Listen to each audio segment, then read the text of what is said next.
Good morning students. Today I am dealing the topic that is antepartum hemorrhage, जो कि hemorrhage in late pregnancy में आता है. ठीक ठीक है. प्रेगनेंसी के 5 या 6 मंथ में जब ब्लीडिंग स्टार्ट होती है तो उसे हम वो कंडीशन कहलाएगा हेमरेज इन लेट प्रेगनेंसी. तो हेमरेज इन लेट प्रेगनेंसी फर्स्ट है एंटीपार्टम हेमरेज. ठीक है. तो definition it is defined as a bleeding from or into genital tract after the 28 week of pregnancy but before the birth of the baby. ठीक है. तो इसका means bleeding start होती है from genital 28 week of pregnancy में start होती है but before the birth of the baby के डिलीवरी होने के पहले होती है. ठीक है. तो ये कंडीशन कहलाएगा एंटीपार्टम हेमरेज. ठीक है. तो डेफिनेशन को आपको याद करना पड़ेगा. It is defined as bleeding from into the genital tract after the 28 week of pregnancy but before the birth of the baby. Clear. Now causes of antepartum haemorrhage. तो bleeding क्यों होती है, इसके कॉजेज हैं. एंटीपार्टम हेमरेज को divide किया गया है. एक तो प्लेसेंटल कॉजेज है. 70% जो होता है प्लेसेंटल के कारण होता है ब्लीडिंग. ठीक है. 25% अनएक्सप्लेन रहता है, अननोन रहता है. ठीक है. और जो 5% है एक्स्ट्रा प्लेसेंटल प्लेसेंटल के अलावा और भी कॉजेज होते हैं. लाइक सर्वाइकल पॉलिप्स है, सिस्ट हो गया है सर्विक्स में. ठीक है. कार्सिनोमा ऑफ सर्विक्स है ना. पेशेंट को वेरिकोज वेन है. ठीक है. वेन थिक हो गए हैं और वो बस्ट हो गया है. ठीक है. एंड लोकल ट्रॉमा है. ठीक है. सर्विक्स में. तो वो एक कॉजेज हो, वो 5% केसेस होते हैं. और 25 जो केसेस होती हैं जो ब्लीडिंग के, वो अननोन रहते हैं. और जो प्लेसेंटल 70% जो केस होते हैं कॉजेज, वो प्लेसेंटा के कारण होते हैं, जिसमें 2 टाइप्स के हो सकते हैं. एक तो प्लेसेंटा प्रीविया और 35% एब्रप्शियो प्लेसेंटा. मोस्ट कॉमन है और एग्जाम में आता है. Placenta previa and abruptio in placenta. ठीक है. तो पहला हम देखेंगे placenta previa. What do you mean by placenta previa? Definition: when the placenta is implanted partially or completely in lower uterine segment is called placenta previa. ठीक है. जैसे कि डिफाइन किया गया है इसमें, तो इसका मीनिंग वही है जब प्लेसेंटा लोअर सेगमेंट में इम्प्लांट हो जाता है तो उससे ब्लीडिंग स्टार्ट होती है वुमन को. ठीक है. तो वो कंडीशन कहलाएगा placenta previa. When the placenta is implanted partially and completely. कई बार वो पार्शली आधा इम्प्लांटेड रहता है, कई बार कम्प्लीटली वो लोअर यूट्राइन में चला जाता है. ठीक है. जिससे ब्लीडिंग स्टार्ट होता है. ठीक है. तो वो कंडीशन कहलाएगा placenta previa. When the placenta is implanted it partially और completely over the lower uterine segment is called placenta previa. Incidence: placenta previa occur approximately 1 in every 250 birth. 250 birth cases आ रहे हैं, उसमें से एक केसेस रहता है placenta previa के. It is 1 in 200 in India. India में 200 केसेस हैं, तो उसमें से एक केसेस रहेगा. 1/3 of antepartum haemorrhage occur due to the placenta previa. ज़्यादा 1/3 जो केसेस रहेंगे वो जनरली पेशेंट प्लेसेंटा प्रीविया वाले केसेस रहते हैं हॉस्पिटल में. Causes of placenta previa. Lower segment में क्यों इम्प्लांट होता है? What is the causes of implanted in lower segment of uterus. ठीक है. तो फर्स्ट कॉजेज है dropping down theory. Second is persistent of chorionic activity. Third is defective डेसिडिया and last is big surface area of the placenta. ठीक है. Dropping down theory मतलब when the fertilized ovum is implanted in lower segment. Fertilise जो ovum है वो generally upper segment में implant होना चाहिए, attach होना चाहिए, वहीं इम्प्लांट होना चाहिए, वहीं डेवलप होना चाहिए. ठीक है. लेकिन ये नहीं होता है. ड्रॉपिंग डाउन थ्योरी में जो फर्टिलाइज ओवम है वो यूट्रस के लोअर सेगमेंट में जाके इम्प्लांट हो जाता है और डेवलप होने लगता है. तो वो कहलाएगा ड्रॉपिंग डाउन थ्योरी. ठीक है. Persistent of chorionic activity and defective decidua मतलब कोरियन जो प्लेसेंटा के कोरियन और डेसिडिया लेयर रहते हैं, अगर उसमें कोई डिफेक्टिव है. ठीक है. जिसके कारण क्या होता है, जो प्लेसेंटा है स्वीप अप होकर लोअर सेगमेंट में इम्प्लांट होने लगता है. तो वो एक कॉजेस हैं, defective of chorionic activity and defective of decidua. ठीक है. Layer. Now big surface area of the placenta, और या फिर प्लेसेंटा का साइज बड़ा है, वेट बड़ा है, ठीक है, और वो यूट्रस का ज़्यादा एरिया ले रहा है, तो जिससे क्या वेट के कारण वो लोअर सेगमेंट में इम्प्लांट हो जाता है। क्लियर है? तो this all about the causes of placenta previa. Now predisposing factor और भी कॉजेज फैक्टर हैं जिनके कारण जनरली प्लेसेंटा प्रेविया होता है। इंक्रीज प्लेसेंटल साइज, ठीक है, प्लेसेंटा का साइज बड़ा हो, लाइक ट्विंस प्लेसेंटा है, ठीक है, या फिर हिमेटोमा है प्लेसेंटा में, ठीक है, तो वो एक कॉजेज है। मल्टी पैरिटी है, ठीक है, मल्टी पैरिटी मतलब अगर फोर्थ फिफ्थ ग्रेविडा वाली मतलब फोर्थ फिफ्थ प्रेगनेंसी वाली मदर है, ठीक है, एडवांस मदर एज 35 से ज़्यादा एज वाली मदर जो कंसीव किए हैं, तो वो ऐसे केसेस हो सकते हैं प्लेसेंटा प्रीविया वाले, ठीक है। प्रीवियस रिप्रोडक्टिव सर्जरी, डायलिटेशन या क्यूरिटेज, ठीक है, इससे पहले अगर कुछ अबॉर्शन हुआ है, डायलिटेशन क्यूरिटेज हुआ है, ठीक है, यूट्रस में, ठीक है, तो उसके कारण क्या होता है, अच्छे से वो इम्प्लांट नहीं हो पाता है अपर सेगमेंट में फर्टिलाइजोमा, वो नीचे लोअर सेगमेंट पे जाके वो इम्प्लांट होने लगता है, ठीक है। प्लेसेंटल एबनॉर्मलिटी है, ठीक है, प्लेसेंटा में अगर कोई एबनॉर्मलिटी है तो उसके कारण लोअर सेगमेंट में इम्प्लांट होने लगता है placenta. Congenital malformation of uterus है, ठीक है, कंजेनिटल मालफॉर्मेशन है, ठीक है, परफोरेशन है यूट्रस में, सिस्ट है यूट्रस में, तो ये सब कंजेनिटल मालफॉर्मेशन हो जाएगा। स्मोकिंग, बहुत ज़्यादा स्मोकिंग जो करते हैं उससे क्या होता है, प्लेसेंटा के जो सेल्स हैं वो बढ़ जाते हैं, तो वेट बढ़ने के कारण भी वो लोअर सेगमेंट में आके इम्प्लांट हो जाते हैं, ठीक है। स्मोकिंग करने से कॉजेज ऑफ प्लेसेंटल हाइपरट्रॉफी, वही सेल्स बढ़ जाने के बाद वो बिग हो जाते हैं साइज में। क्लियर है? तो this all about the pre disposing. Now next is the types and degree of placenta previa, that is very important, viva में भी आता है और एग्जाम में भी आता है। आपको डायग्राम के साथ इसको एक्सप्लेन करेंगे तो बहुत अच्छा मार्क्स मिलेंगे, ठीक है। Type 1 placenta, type 2 placenta, type 3 placenta, type 4 placenta. याद रखना, टाइप 1 को लो लाइंग प्लेसेंटा भी बोलते हैं, टाइप 2 को मार्जिनल कहते हैं, type 3 incomplete and partial central कहते हैं, टाइप 4 में central and total completely placenta previa कहते हैं, ठीक है। तो याद रखना, टाइप 1, टाइप 2, टाइप 3, टाइप 4।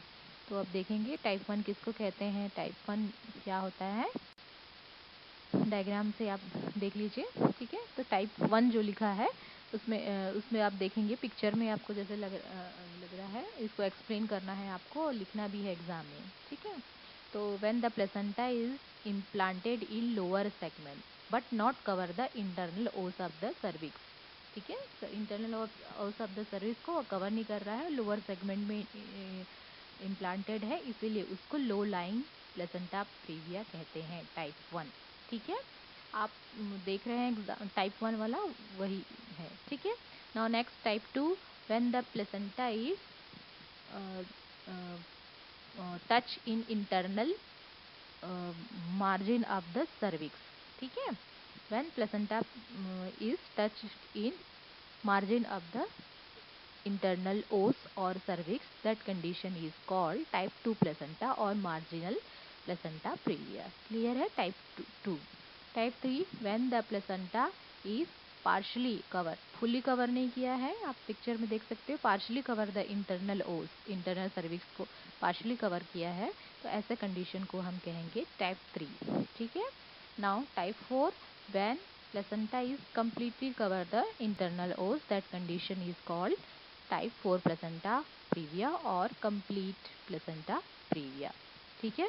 तो आप ये पिक्चर के साथ शो कर सकते हैं, ऊपर वाले जो पिक्चर हैं वो देख के समझ लीजिए, लेकिन एग्जाम में आएगा तो जो राउंड गोल गोल जो बना हुआ है वो वाला ही आप फास्ट में डायग्राम में बनाइए और एक्सप्लेन कीजिए, मार्क्स ज़्यादा मिलता है। क्लियर है?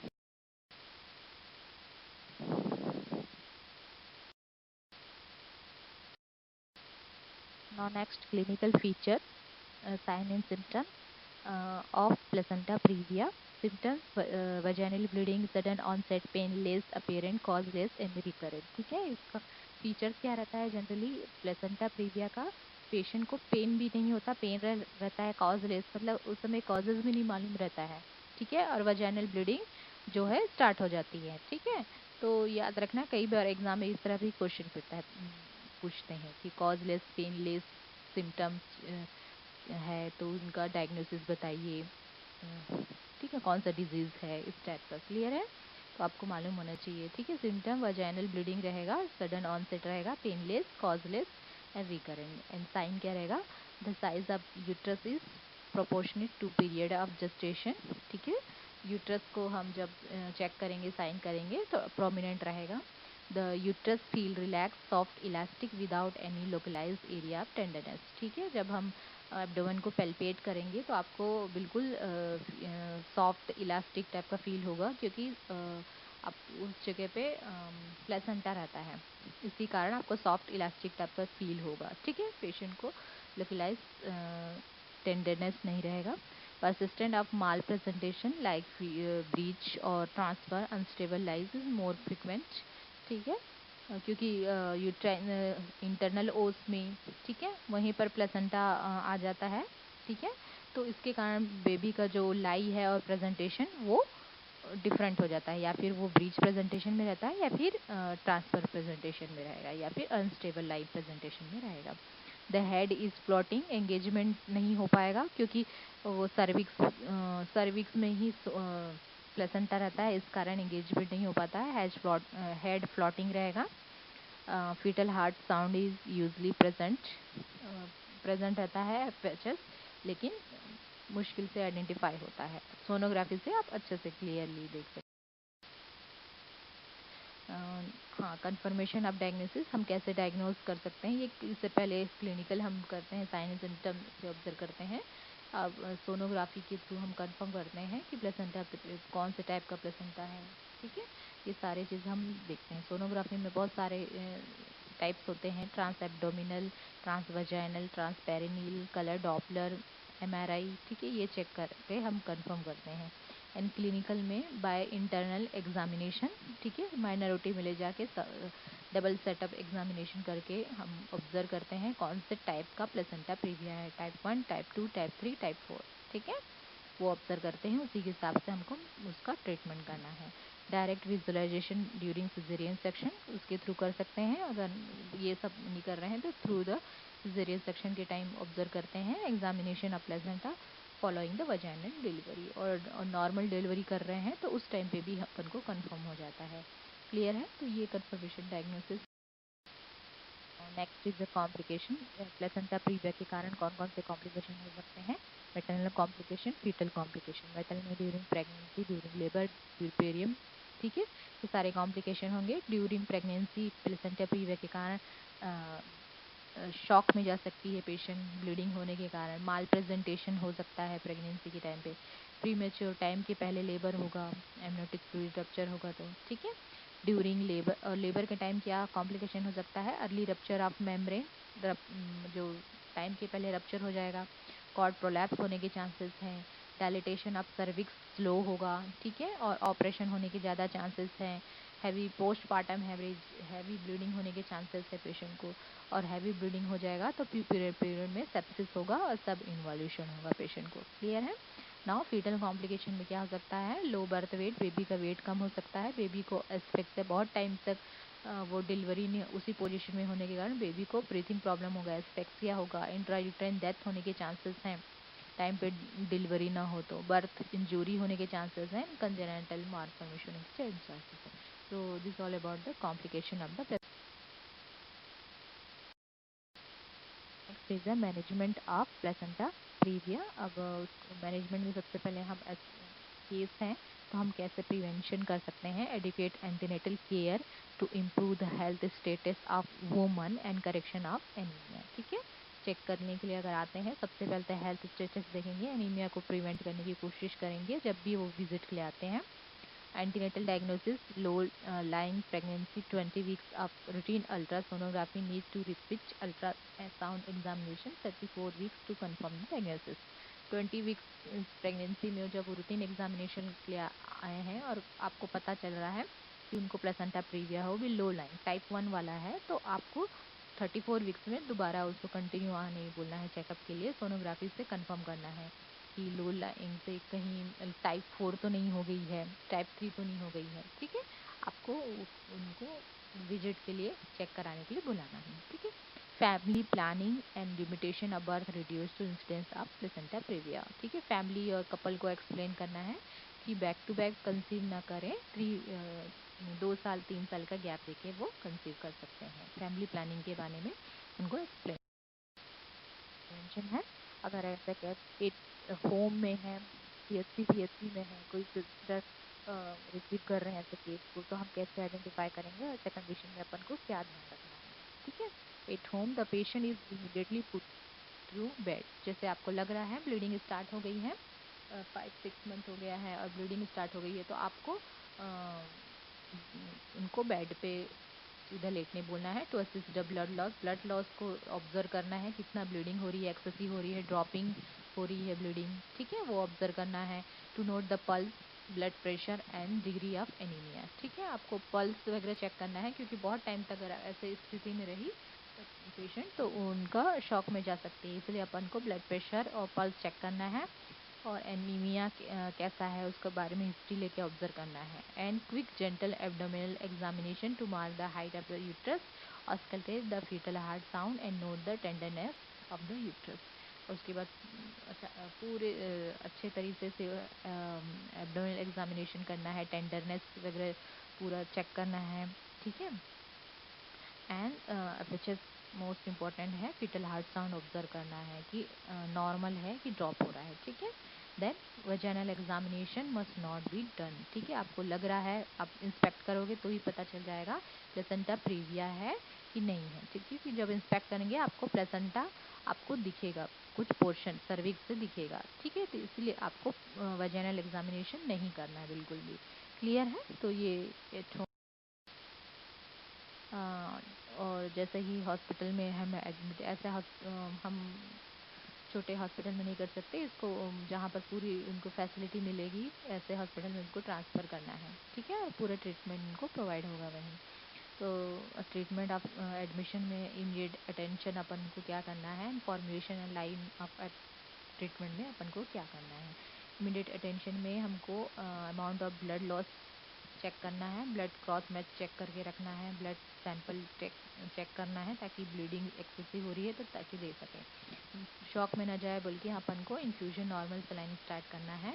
एब्डोमिनल पूरा चेक करके टेंडरनेस है क्या, पेन है, वो सारा चेक करना है। And continue inspection of vulva. ठीक है, अपन को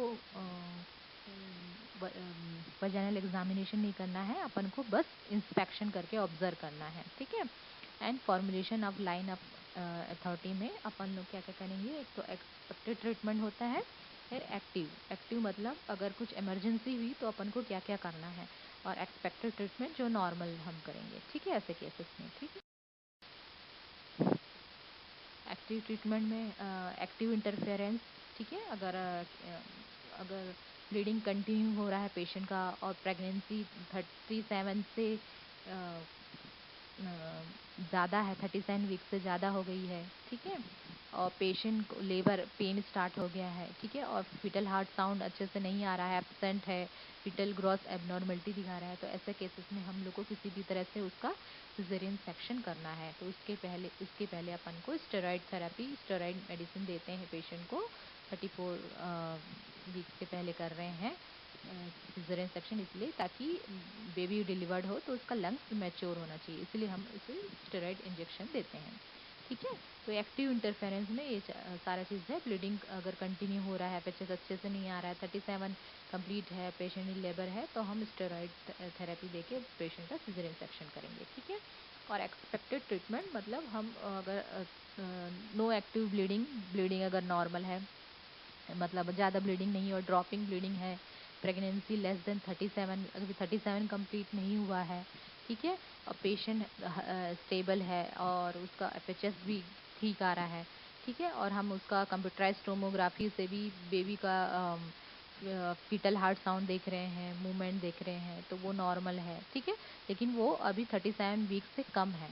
ठीक है, तो अपन लोग उसको माइनॉरिटी में ले जाएंगे और डबल सेटअप एग्जामिनेशन करेंगे, इंटरनल एग्जामिनेशन करके ऑब्जर्व करेंगे। ठीक है, तो माइनॉरिटी ऑब्जर्व करेंगे डबल सेटअप एग्जामिनेशन में कि कौन से टाइप का प्लेसेंटा प्रीविया है, टाइप 1, टाइप 2, टाइप 3, टाइप 4 है। ठीक है, अगर टाइप 2, 3, 4 है तो अब रिस्क है नॉर्मल डिलीवरी, इसलिए उसका CS कर देंगे। अगर टाइप 1 एंड टाइप 2 है तो अपन लोग ऑक्सीटोसिन देके नॉर्मल डिलीवरी करने की कोशिश करेंगे, लेकिन ऑक्सीटोसिन देंगे अगर फिर भी ब्लीडिंग एक्सेसिव हो रही है तो सीधा सिजेरियन सेक्शन के लिए ट्रांसफ़र करेंगे।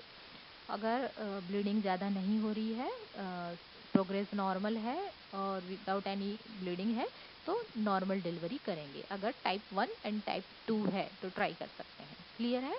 टाइप 2 कभी कभार टाइप 2 भी रिस्क हो जाता है, टाइप 3, 4 तो उसमें सिजेरियन सेक्शन करेंगे। क्लियर है? तो इसको एक बार और आप पढ़ लेंगे फ्लो चार्ट बना के।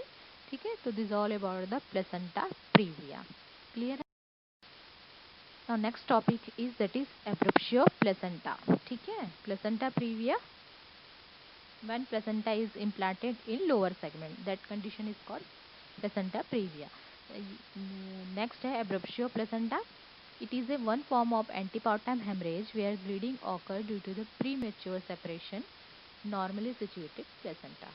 ठीक है, इसका मीन्स वही है, ब्लीडिंग स्टार्ट हो जाती है लेकिन वो ब्लीडिंग स्टार्ट होती है because of premature separation, time के पहले सेपरेट होने लगता है प्लेसेंटा, उसी के कारण ब्लीडिंग स्टार्ट हो जाती है, तो उसको हम कहेंगे प्लेसेंटा प्रीविया। तो उसकी क्यों होती है ब्लीडिंग स्टार्ट टाइम के पहले, क्यों डिटैच होने लगता है प्लेसेंटा विट्रस से? ठीक है, तो उसका कॉजेज आगे पढ़ेंगे। क्लियर है? तो आपको याद रखना है abruptio placenta, it is a one form of antepartum haemorrhage where bleeding start or occur due to the premature separation of normal situated of placenta. Clear है? The incidence, overall incidence is 1 in 150 delivery depending on the extent, partially and complete and intensity of the placenta separation. It is a significant cause of perinatal mortality 15 to 20 and maternal mortality. ठीक है, perinatal mortality ज़्यादा होने के chances है, mother के भी death rate होने के ज़्यादा चांसेस रहते हैं। ठीक है, now clinical types of abruptio placenta reveal type होते हैं, कंसिल टाइप होता है और मिक्स टाइप होता है। ठीक है, इसमें भी 3 टाइप्स ऑफ एब्रप्शियो प्लेसेंटा होता है। रिवल टाइप क्या होता है? Following the separation placenta the blood insinuated downward between the membrane and the decidua. ठीक है, means when the revealed type में क्या होता है, ब्लीडिंग मेम्ब्रेन और डेसिडियर से के बीच से ब्लीडिंग स्टार्ट होती है और वो ड्रॉपिंग डाउन थ्योरी से कंटिन्यू ब्लीडिंग होती है। ठीक है, कंटिन्यू फ्लो नहीं होती है बट ड्रॉप में ब्लीडिंग स्टार्ट होती है। और कहाँ से ब्लीडिंग होती है? It will between membrane and decidua. Clear है? रिवल टाइप में ड्रॉपिंग डाउन ब्लीडिंग होगी between membrane and decidua. Clear है? Next is a conceal type abruptio placenta. The blood collected behind the separation placenta or collected in between the membrane and deciduum. ठीक है, revealed type में bleeding start होती है और dropping down में continue होते रहती है। ठीक है, लेकिन कंसिल टाइप में क्या होता है, ब्लड कलेक्शन होता है बिटवीन द मेम्ब्रेन एंड डेसिडिया। ठीक है, रिवल टाइप में ब्लीडिंग स्टार्ट होती है मेम्ब्रेन एंड डेसिडिया के बीच से, लेकिन कंटिन्यू ड्रॉपिंग डाउन में होती है। लेकिन कंसिल टाइप में मेम्ब्रेन एंड डेसिडिया के बीच जो ब्लड है वो कलेक्शन होने लगता है। ठीक है, क्लियर है दोनों में meaning? Is a mixed type. In this type, some part of the blood is collected inside, concealed, and a part is expelled out, revert. Usually, one variety is predominant over the other. This is quite common. ठीक है, mix type मतलब इसमें दोनों रहेगा, कुछ portion of collection of blood collection भी रहेगा membrane और डेसिडिया के बीच में, और कुछ ब्लड कंटिन्यू रिवल टाइप का वो कंटिन्यू फ्लो में ड्रॉपिंग डाउन थ्योरी में बाहर रहेगा। ठीक है, ड्रॉपिंग डाउन थ्योरी में ब्लीडिंग होते रहेगी। क्लियर है? तो मिक्स टाइप में दोनों होते हैं, कंसिल टाइप में और रिवल टाइप में। नाउ इटियोलॉजी, अब एब्रेविया प्लेसेंटा क्यों होता है? ठीक है, टाइम पे पहले क्यों सेपरेट होने लगता है? ठीक है, because of the hypertensive disorder. ठीक है, मोस्ट कॉमन है। अगर ज़्यादा ब्लड प्रेशर है पेशेंट को तो पहले ही प्लेसेंटा सेपरेट होने लगता है टाइम के और हैवी ब्लीडिंग होने लगती है वुमन को, ठीक है। Pre eclampsia, essential hypertension, renal hypertension है तो हो सकता है। ट्रॉमा है, फॉल्स, अगर कहीं गिर गई है, धक्का लग गया है वुमन को। फोर्सफुल एक्सटर्नल सिफेलिक वर्शन, अगर पोजीशन लाई और एटीट्यूड चेंज कर रहे हैं किसी डॉक्टर के थ्रू, तो फोर्सफुल सिफेलिक वर्शन हो जा रहा है तो उसके कारण हो सकता है, ठीक है। और सडन डिकम्प्रेशन हाइड्रोमियास, ठीक है। Short caught in labour, short labour के टाइम पे अगर शॉर्ट कॉट है तो उसके कारण हो सकता है ना, डिकम्प्रेशन इन हाइड्रोमियास, ठीक है। एंड वैस्कुलर एक्सीडेंट के कारण like supine hypotensive disorder due to the compression of inferior vena cava by the gravid uterus, अगर वो बिल्कुल स्ट्रेट हो जाती है, लेट जाती है वुमन, तो क्या होता है, बेबी का वेट के कारण जो अपने स्पाइनल कॉर्ड में जो इंफीरियर वेना कावा जो वेन और आर्टरी रहते हैं वो प्रेस हो जाते हैं बेबी वेट और यूट्रस के वेट के कारण, ठीक है। स्ट्रेट सोने से होता है बिल्कुल, ठीक है। इसके कारण बहुत टाइम तक इसी पोजीशन में होने के कारण क्या होता है, वुमन को ब्रीथिंग प्रॉब्लम होती है, ठीक है। और बेबी को भी प्लेसेंटल सर्कुलेशन नहीं हो पाता है और प्लेसेंटा टाइम के पहले डिटैच हो जाता है, ठीक है। And nutritional and social factor के कारण भी हो सकता है। ग्रैंड मल्टीपैरा है, ठीक है। 4/5 एडवांस एज, 35 के एज के बाद कंसीव कर रहे हैं। माल न्यूट्रिशन है, फॉलिक एसिड डिफिशियंसी है, पॉवर्टी है, हार्ड वर्क कर रही हैं, सिगरेट स्मोकिंग है, ठीक है। और फाइब्रोड यूट्रस है तो उसके कारण भी हो सकता है। तो this all about the aetiology of abruption. Now clinical features of abruption placenta, ठीक है। कंसिल टाइप वाले केस में कैसे रहेगा सिम्टम्स, एंड और रिवल टाइप वाले में कैसे रहेगा सिम्टम्स, ठीक है। वजाइनल सिम्टम्स कैसे रहेगा रिवल टाइप वाले में, vaginal bleeding slightly dark red colour का रहेगा, ठीक है। रियली सीवियर ब्लीडिंग, एंड जबकि कंसिल टाइप में स्टार्टिंग में एब्सेंट रहता है लेकिन बाद में वो मिक्स में कन्वर्ट हो जाता है। एब्डोमिनल पेन रिवल टाइप में सीवियर पेन नहीं रहता है बट डिस्कम्फर्ट रहता है पेशेंट को, एंड कंसिल टाइप में पेन ज़्यादा रहता है, ठीक है। And pregnancy induce hypertension reveal type में एडिमा, हेडेक, वॉमिटिंग में भी रेयर प्रेजेंट रहता है किसी किसी केसेस में, और लेकिन कंसिल टाइप में दिस प्रेजेंट रहता है, ठीक है। And past history of pregnancy induce hypertension इसमें रेयरली रहता है और कंसिल टाइप में ज़्यादा होने के चांसेस हैं, ठीक है। शॉक के फीचर्स रिवल टाइप में एब्सेंट रहते हैं जबकि कंसिल टाइप में आउटसेंट ज़्यादा रहता है। एनीमिया रिवल टाइप में यूजली एब्सेंट रहता है जबकि कंसिल टाइप में present in moderate to severe में रहता है, ठीक है।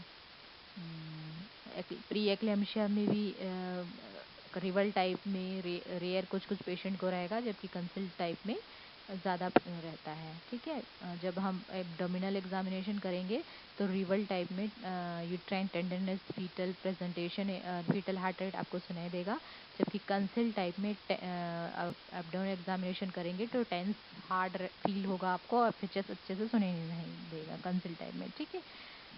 वल्वल इंस्पेक्शन आप करेंगे रिवल्ड वाले केसेस में तो यूजली स्लाइटली ब्लीडिंग रहेगी, जबकि कंसिल टाइप में ब्लीडिंग स्टार्टिंग में एब्सेंट रहती है लेकिन बाद में वो मिक्स हो जाते हैं।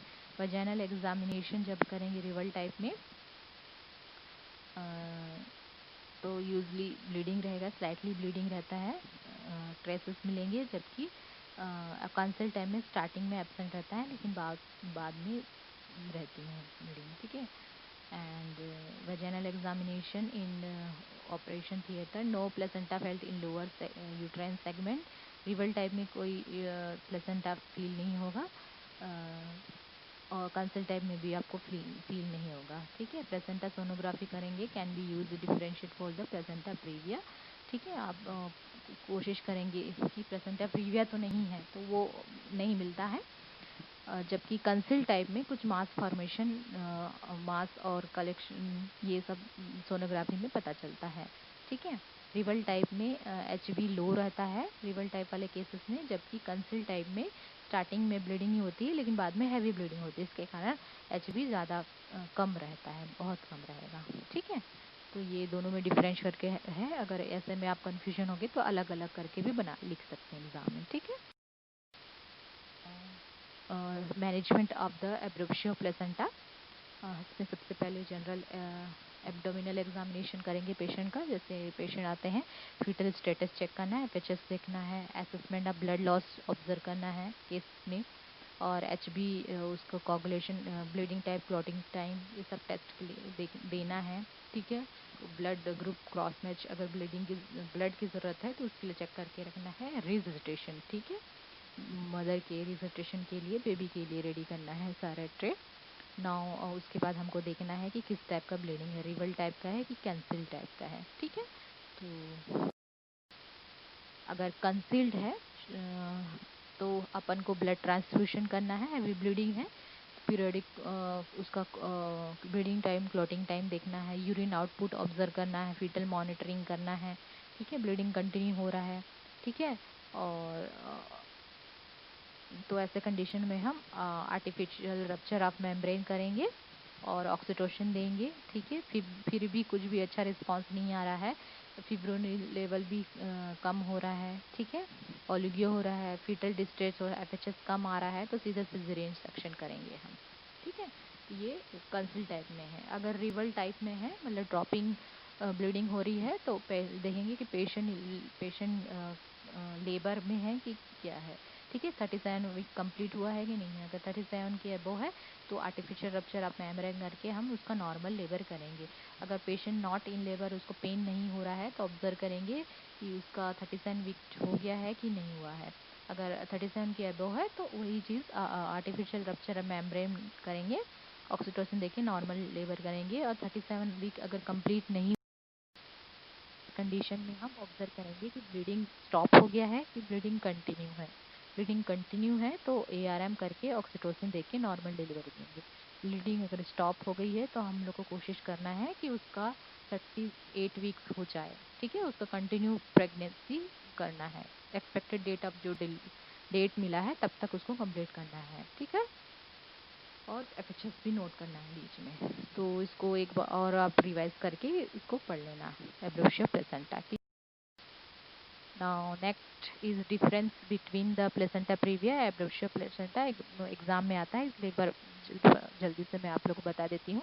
तो दोनों में क्या डिफरेंस है प्लेसेंटा प्रीविया और एब्रोशिया प्लेसेंटा में। Nature of bleeding, painless causeless रहता है ब्लीडिंग। प्लेसेंटा प्रीविया में bleeding is always reveal type रहता है, ड्रॉपिंग रहता है, जबकि एब्रोशियो प्लेसेंटा में पेनफुल रहता है। ठीक है, और रिवल्ड भी रहेगा लेकिन बाद में कंसिल में कंसिल होगा, मिक्स हो जाएगा। ठीक है, कैरेक्टर ऑफ ब्लीडिंग में placenta previa bright red colour रहता है, जबकि एब्रोशियो में कलेक्टेड ब्लड रहता है, इसीलिए डार्क कलर रहता है ब्लीडिंग। ठीक है, एनीमिया प्लेसेंटा प्रीविया में प्रोपोर्शनली इनविजिबल ब्लड लॉस, कितना ब्लीडिंग हो रही हो पता चल जाता है, जबकि एब्रोशिया प्लेसेंटा में एनीमिया ज़्यादा रहता है, मतलब ज़्यादा ब्लड लॉस रहेगा। स्टार्टिंग में कम रहता है लेकिन बाद में वो ज़्यादा हो जाता है। प्री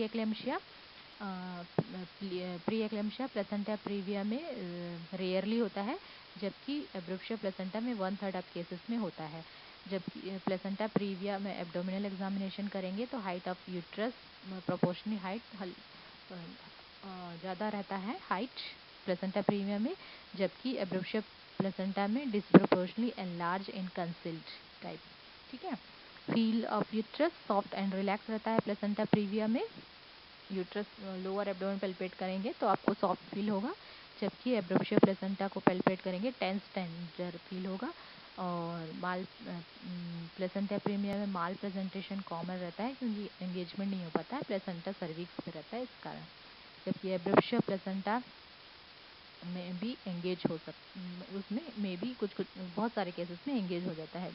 ठीक है, fetal heart sound usually present रहता है प्लेसेंटा प्रीविया में, जबकि एब्रोशिया प्लेसेंटा में usually absent, especially in concealed type वाले केसेस में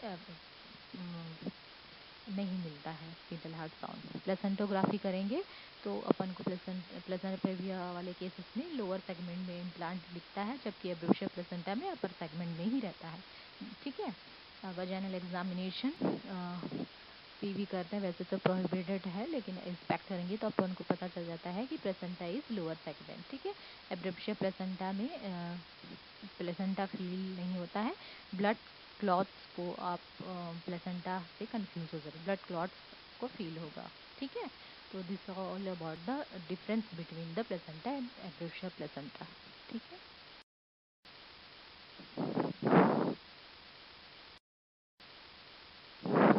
थैंक यू.